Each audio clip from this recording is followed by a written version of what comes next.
Weewaawo abalungi baffe mwebale nnyo mwebalire ddala okutulindirira.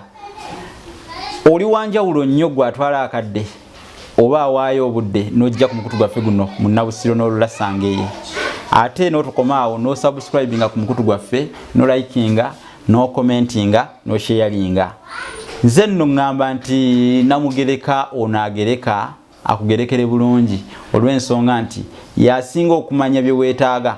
Ate era yalina obusobozi obusobola okukuwa okusinziira ku gwe ky'oba okoze. N'olwekyo weebale ku subscribinga, weebale ku likinga, weebale ku commentinga. Ogwange gwakukwebaza n'okukusabira Mukama Katonda akuwe era akwongere nnyo. Ate naawe sharinga kaddata ako kooteekamu no sharinga oba n'ogabanako ne bannaffe ku misomo gino oba ku link eya YouTube channel yaffe. Taata oba maama weebale nnyo weebalire ddala. Sikulabye naye Katonda yakulaba ng'okikola. Kale saba Mukama Katonda akugemulire ne bajjajjaabo bakwerulire empenda bakusaggulire. Kale nno mikwano gyaffe abasooka obusoso okujja musooke mu subscribinge mukonene ku kade mu likinge era mu commentinge mu sharinge omukutu guno tuguwa amaanyi mikwano gyaffe. Ebitabo bino mubiraba bindi wano mu maaso olw'ensonga nti njagala kubiranga kyekibinteesa wano kumpi wano mu bwenyi we mubirabira. Kubanga munnange bagamba nti omutunzi teyeganya kusumulula. Nze bagenza okunteekako wano kundasanyinga nasumuludde dda nga nteze ebitimba byange wano okufaananako nabbubi bwatega emitembo.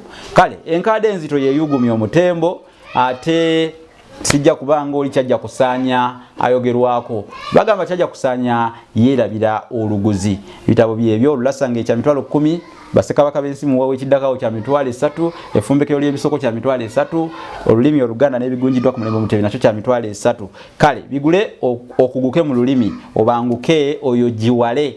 Bijja kukwogiya mukwano era bifune. Kale ebitabo ng'ebyo bijja kukuyamba. Ate era bw'oguze ebitabo bino naffe kituyamba okuba nti nno twongera ku mulimu guno. Tukyalina ebitabo eby'okufulumya bingi naye wenjogerera bino bikyawagamidde lwa bubulwa bwa ssente. Munnange bagamba nti obubulwa bukutooza eddene eriri mu maaso ga munno. Ate era obubulwa gye busembeza emmandwa ku lubu. Kale baligenda ne kongezi nga bakulira ku muka kitaabwe. Saagala tubeerenga baana babiketega bogerwako nti tebaggwa ku njaliiro. Tusembeze omukundi buli wamu kati tukabirira mu abategeera ensonga zino kubanga ekiragala eky'ekibira tekibika lusuku ate namuŋona walabe ebbala wagwa. Kale mwe abali mu lulimi Oluganda namwe abalwagala abagenda mu mpaka ez'enjawulo ngule ntanda awakula ennume n'ewalala yonna mugule nnyo ebitabo bino kubanga bigenda kubabeera bigenda kubasuula omukono. Mwekwate ku mugongo gw'envubu muleme okufa ennyanja mute empogo n'olwalo. Nze mu Nabusiro muganda wange Frank wa Franka Media tuli naye bulembwe tutambula mu ngeri ya butalekana nti nabagamba nti omumyuka tabula ku mwami akalulu tekabula ku nnyama. Tutambula ngeri ya butalekana nga Sonko na Kovu tulabe engeri gye tuyamba abantu basabasajja okubaweereza. Kati Franka Media teyo girabirenga ddala gwayagala emikolo kukwatira ebifaananyi okubira ebifaananyi ebirungi n'okubyoza nga birabika bulungi nnyo okukwata videos ku mikolo kwanjula mbaga birthday graduations n'obubaga obulala bwonna. Ate nawe ayagala live stream ayira Franka Media basaale mu ekyo bakuguka mu ekyo. Kakati ate mu abayimbi ng'olina ennyimba zoyagala kukwatira video ate ekyo nakyo Franka Media weeri ku miwendo emirungi era egisoboka eri buli muntu. Kakati Franka Media okugifuna obeera eyo nga oyagala kuyambibwa ku nsonga eyo munnange yita ku +256 781 599 343 yita ku +256 781 599-343 Franka Media weeri kululo ejja kukuyamba ejja kusuula omukono ebintu byonna bikutambulire akalannamo ettooke ekkulu kerigenda n'omumizi oba bitambula akalaggalaga kati nzo nkuzigiridde byebakugamba byotowonga nti lubaala nzita bakulamulira tireka banzita eti emagombe bwayo bwami kyogenda kumyoka kitakanidda bannange kakati mwekwate Franka Media ku nsonga eyo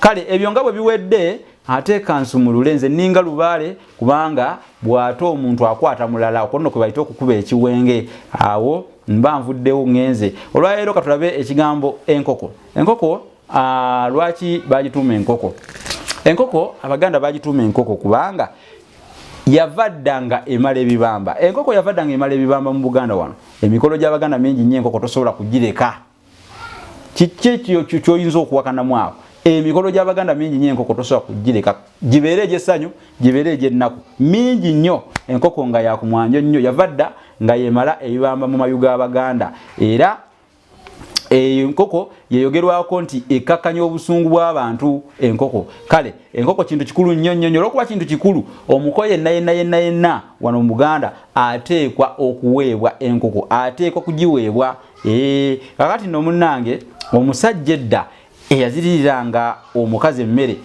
naye yazirulwanga okumuzirula kwe kumujjako obuzize buli bw'aba aleeseewo kale yazirulwanga na nkoko ennyonyi eyo nno mujja abanyonyi nfuge enkoko olw'okuba nti nno yabeerangawo ng'emala ebibamba mu maka g'Abaganda n'okubeera akabonero akalaga obuko awamu n'okwagalana kale enkoko Abaganda kyebava bagituuma nga bagyogerako nti enkoko ekokoola bigambo bagituuma enkokoola bigambo okukokoola enkokoola bigambo enkokoola bigambo Abaganda bagyogerako bwe batyo kale ne bagituuma erinnya enkoko nga kisalibwa ku kiri oba enkokoozi erinnya eryo enkokoozi oba enkokoola bigambo oba enkokoola bizibu okukokoola kuba kujjawo bizibu ebigambo ebingi nga bigudde ebitali bya ssanyu emitawana nga gize obuzibu nga buze enkoko yejjawo ebyo enkokoola bizibu era ensonga lwaki omuntu ne waba katugeze afiidde mu accident ng'egudde awantu bagenda awo akabenje kagudde basengule omuzimu batwala enkoko eyawalumbe bw'abeera musajja ebeera sseggwanga waba mukazi ebeera nkoko nsenyi enkazi gye batwala enzirugavu enkoko ya walumbe ne bagisalirawo awo kubanga tugiyita enkokoola bizibu oba enkokoola bigambo kale obwo bwe bukulu bw'enkoko esalibwako naye nga kiri enkokoozi oba enkokoola bigambo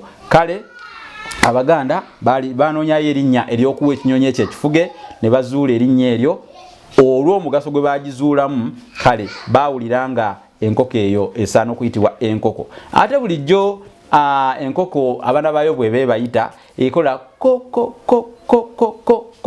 kati owulira ekigambo ekyo enkoko kigisaana era eyo yennono ey'ekigambo enkoko mwebale nnyo okutugoberera muli bawuliriza ate abalabi ab'ensonga mugende ddala mu maaso n'okutuwuliriza ate n'okutugoberera n'okutulaba wano ate n'okusheyalinga kale nno bambi omusomo guno bw'oba ogufunye mukwano gwange nsaba ogugabaneko ne munno mukadde wange nyamba otambuze omusomo gwo n'abalala bagufune ate nabo bamanye bajje basome mukutu guno bobanga obaddeko naye n'otosubscribinga obeera ogenda kuviiramu nnyaawo kufaananako masembe akwata enseenene oba ndamubirwa babule mamba gwata n'alyako ki kale sooka osubscribing olikinga commenting osharinge ayeetaga services zaffe oyaga kukwatira video ku mukolo kwanjula mbaga birthday oba graduation yita ku +256 781 599 343 njesomye njangu yakanjiddemu eri +256 781 599 343 n'ebitabo bino awujja kuba obifuna mwebale nnyo